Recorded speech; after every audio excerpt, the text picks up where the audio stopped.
Pois é, gente, o Viver é Arte cruzou o Atlântico e foi ver arte, fazer arte lá na Europa. Ao longo de 15 dias, estive em algumas cidades da França, Suíça e Itália e quero mostrar um pouquinho para vocês. Começamos com um pouquinho da Paris moderna, mas logo fomos numa imersão na Paris clássica e também em outras cidades da Europa fascinantes, cheia de arte, cheia de romance, cheia de beleza. Paris, Alsácia, Alpes Suíços, Milão, Veneza, Verona, Florença, Roma.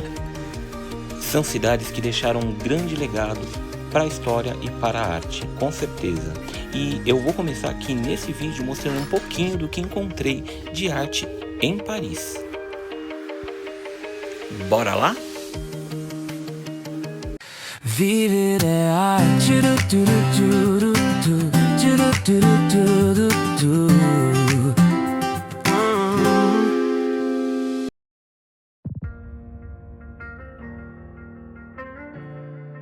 E começamos em La Défense, o principal centro financeiro e empresarial da Europa. Estamos onde? Chegamos aqui em Paris. Só que aqui é o centro comercial de Paris, né? Tipo a Avenida Paulista de Paris, assim, falando a grosso modo. E mais tarde a gente vai no centro histórico.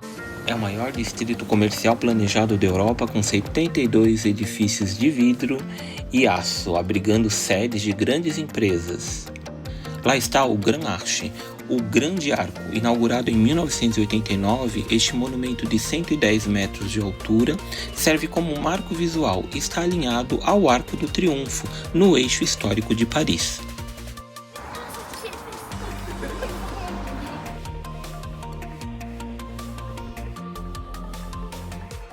Pessoal, olha que maravilha, só aqui pertinho para você ver essa grandiosidade, olha só. Super, como se diz aqui. O Arco do Triunfo, localizado em Paris, é um monumento histórico icônico encomendado por Napoleão Bonaparte em 1806 para celebrar as vitórias militares francesas, mas ele nunca viu ele pronto. Situado na Place Charles de Gaulle, está bem próximo da Avenida Champs-Élysées. Ela é uma das avenidas mais famosas, luxuosas e belas do mundo. Com quase 2 km de extensão, conecta o Arco do Triunfo à Praça da Concórdia. Aqui à direita vocês veem é Andaime, viu? Não é? Vai ser o hotel da Louis Vuitton.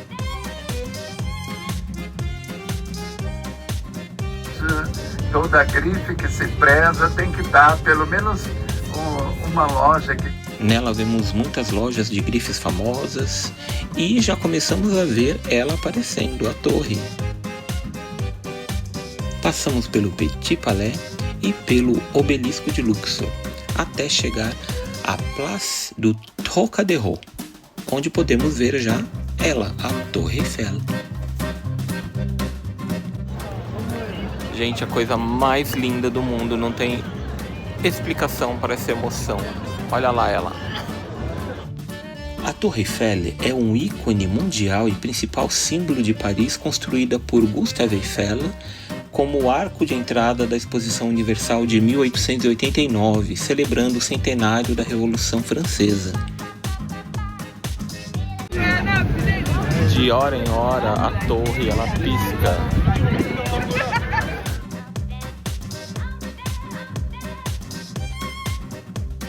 São 18 mil peças de ferro e 2,5 milhões de rebites com 3 andares acessíveis por elevador ou escadas. Erguida em tempo recorde, 2 anos, 2 meses e 5 dias. E no outro dia continuamos o passeio.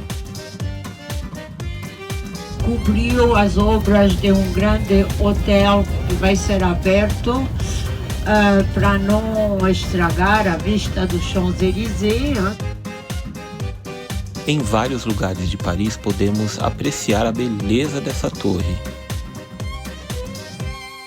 Sua localização exata é no Campo de Marte de Paris. Inicialmente criticada, salvou-se da demolição por servir como antena de rádio e posteriormente de televisão. Hoje, esta grande obra da arquitetura é um símbolo de inovação e um mirante famoso, com restaurantes e museus sobre sua história.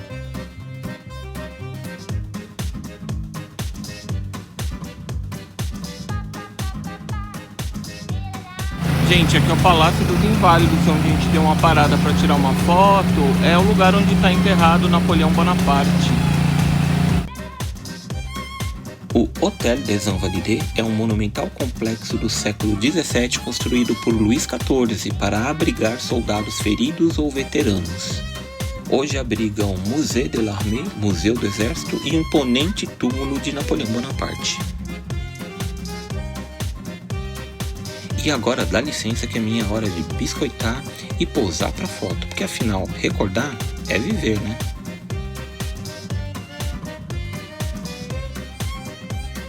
Passando de novo na frente do Petit Palais, onde é o Museu de Belas Artes da cidade de Paris. As outras catedrais, é a mãe de muitas catedrais, que queimou, obviamente, Sim, em 2019, a imponente Catedral de Notre-Dame sofreu um incêndio. Ela foi restaurada com novos elementos e guarda tesouros como a coroa de espinhos e fragmentos da verdadeira cruz, segundo as crenças católicas.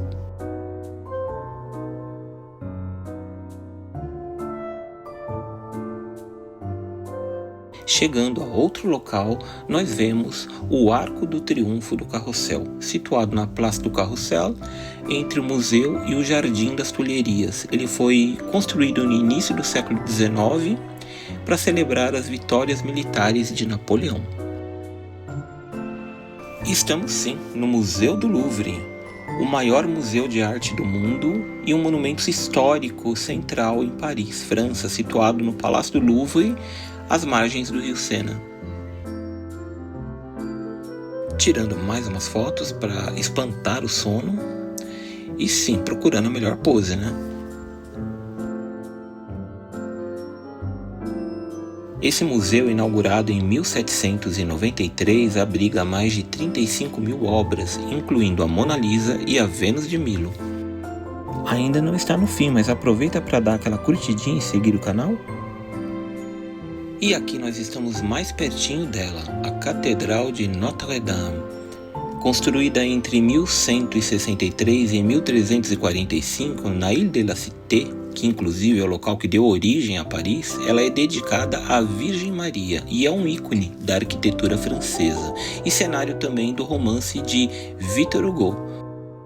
Ela se destaca pelo estilo gótico com 2 torres de 69 metros, gárgulas e rosáceas coloridas. Foi palco de eventos importantes como a coroação de Napoleão Bonaparte e a beatificação de Joana d'Arc.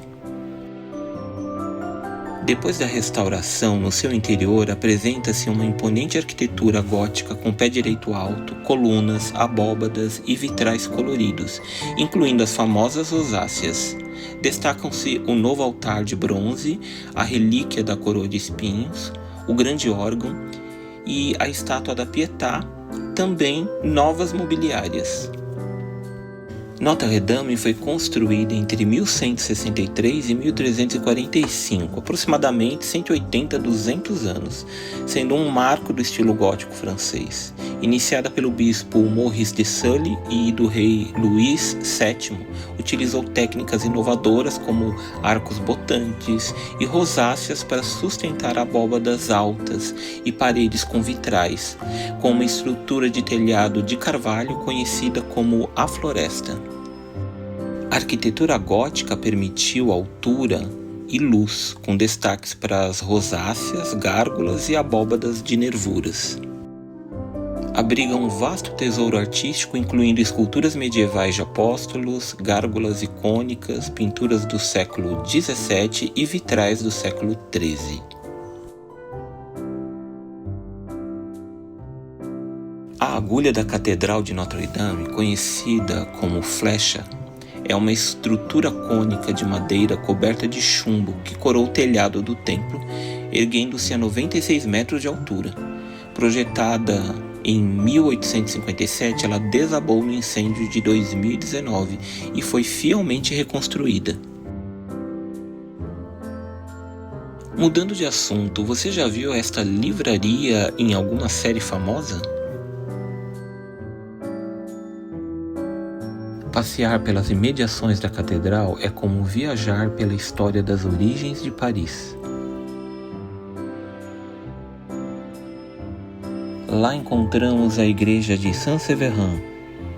É uma das igrejas católicas romanas mais antigas e belas da margem esquerda, construída principalmente nos séculos XIII e XV em estilo gótico extravagante.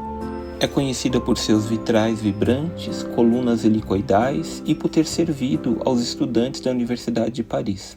Destaca-se também pelo pilar torcido em espiral e seu antigo claustro. Isso já indica, já vem que as abóbodas são também mais complicadas, né? Tem mais jogo de...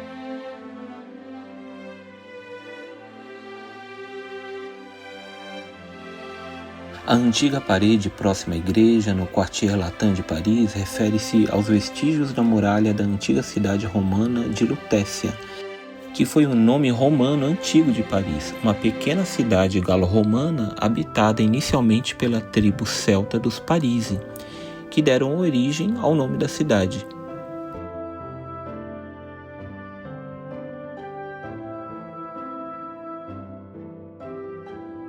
E agora chegamos ao passeio de barco pelo rio Sena, frequentemente chamado de Cruzeiro do Sena. É uma experiência turística icônica que permite visualizar os monumentos mais famosos da capital francesa a partir das águas. A bordo de barcos panorâmicos como os bateaux parisiens ou bateaux mouches, os visitantes passam por pontos turísticos como a Torre Eiffel, o Louvre, a Catedral de Notre-Dame, o Museu d'Orsay e diversas pontes históricas.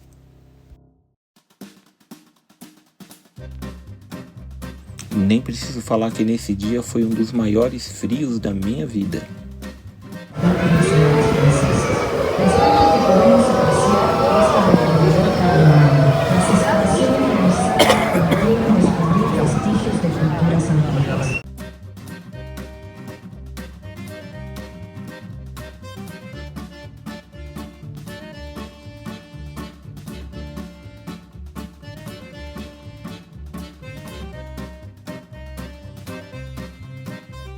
Em uma dessas torres foi onde ficou presa a rainha Maria Antonieta antes da guilhotina.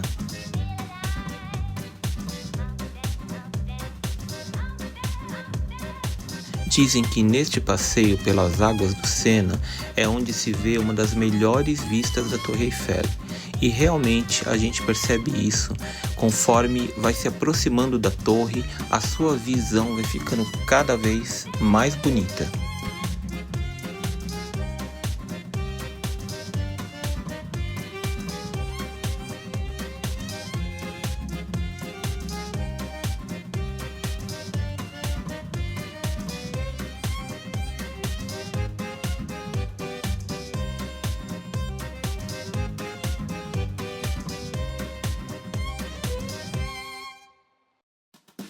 E terminamos o dia comendo uma pizza parisiense. Detalhe, o veganismo na Europa me decepcionou bastante, mas isso vai ser assunto para um outro vídeo.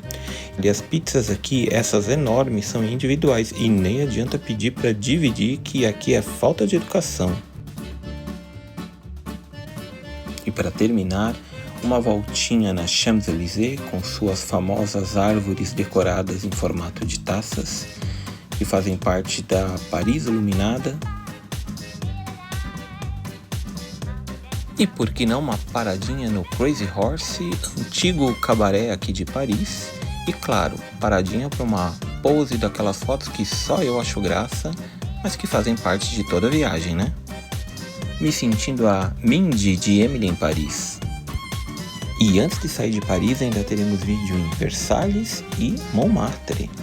Até a próxima!